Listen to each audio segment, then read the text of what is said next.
Friends, we've all been there. You open that dreaded envelope from your utility company and bam, it's another rate hike.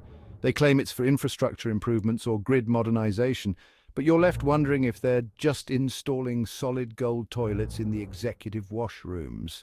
Here's the thing, these companies, they're supposed to be utilities, not hedge funds. They provide an essential service, often with little to no competition, yet they act like we're doing them a favor by letting them empty our wallets every month. It's time to talk about the elephant in the room, or rather, the kilowatt-hungry monster in the basement. These companies, with their guaranteed customer base and legalized monopolies, seem to have forgotten a key principle. Customer loyalty. They raise rates because they can, not because they have to. They cite rising costs, but their profits tell a different story. It's a classic case of corporate greed disguised as necessary adjustments. But here's the good news. We don't have to take it anymore.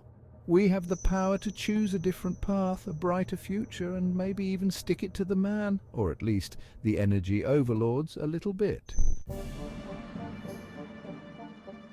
Let's take Florida Power and Light, or FPL as they like to be called. They service a state known for its sunshine, yet they seem determined to keep its residents in the dark, metaphorically speaking, of course.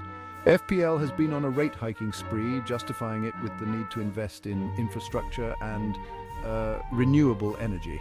Sounds good, right? Well, not so fast. Dig a little deeper and you'll find that FPL has been accused of using some questionable tactics to pad their profits. They've been accused of lobbying for legislation that benefits their bottom line at the expense of consumers. They've been criticized for their handling of customer billing disputes and for their response to power outages. It's enough to make you wonder if FPL stands for Florida Power and Loot, but don't worry, FPL is not alone in its quest to squeeze every penny out of its customers.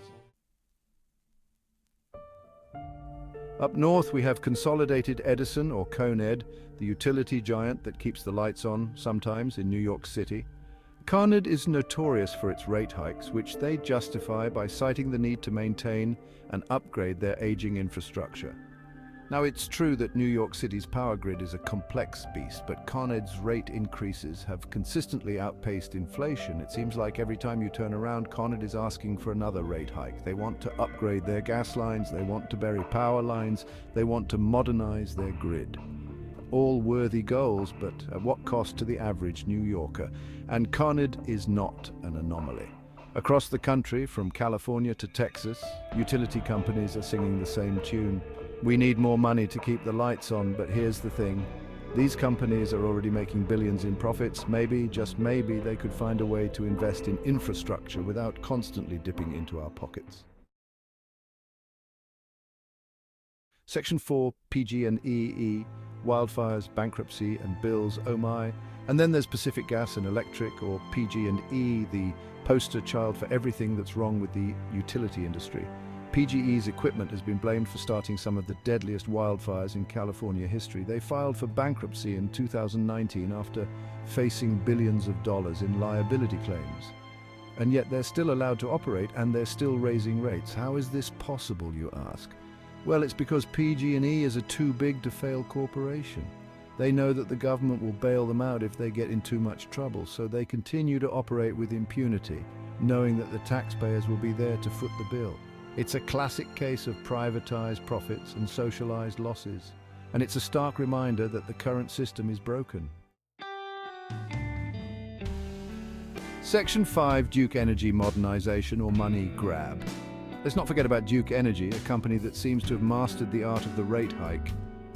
In North Carolina, they recently requested a whopping 14.6% increase, claiming they need the money for grid modernization and renewable energy projects. Now, on the surface, that might sound reasonable. I mean, who doesn't want a more reliable grid and cleaner energy sources? But here's the catch.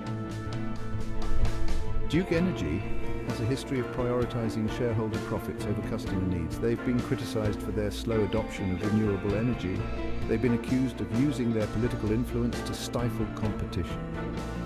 And now, they want us to believe that this rate hike is all about the good of the people. Call me cynical, but I'm not buying it. It seems like Duke Energy is just using the transition to renewable energy as an excuse to line their pockets. Section 6 for Momentum Solar.